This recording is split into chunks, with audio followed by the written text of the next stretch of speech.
My name's Hannah Simkins and I'm a paramedic for the West Midlands Ambulance Service.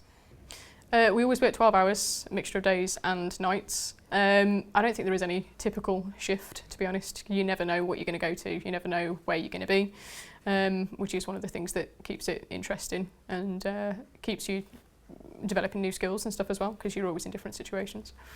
The best thing about the job is the people that we get to meet. We get to meet lots of different people, and you quite often see people who are in really hard situations that still think about others and sort of restore your faith in humanity sometimes, because we also get to see the not very nice side of things.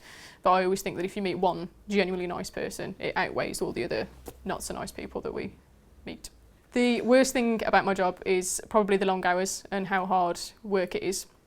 And I think unless people work shifts themselves, I've got friends that work sort of 6 hours in our office and go, I had a really stressful work day at work today and it was really tiring and things like that. And you think, well, I've just worked double, probably more so than what you have, and you know, you've been dealing with lots of different things. It is tiring and it is hard work, but it's worth it for what we get to do.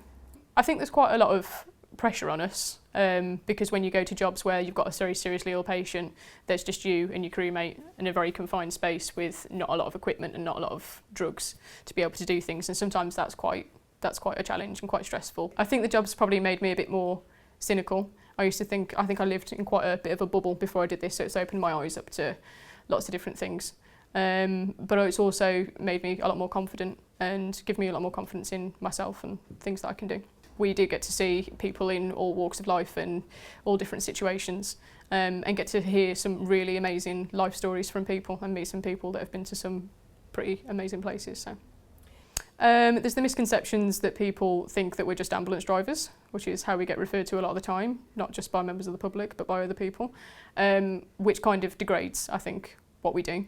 And there's the age-old saying that people say you shouldn't look down on a paramedic because one day you could be looking up at them, which is a thing that I think I've definitely found from people doing the job. There's been a few previous incidents that I'd wish could be filmed, because I always say, there's a lot of people that write books and things about their time in the ambulance service, and if I tell people stories about places that I've been and things they've done, they don't actually believe me.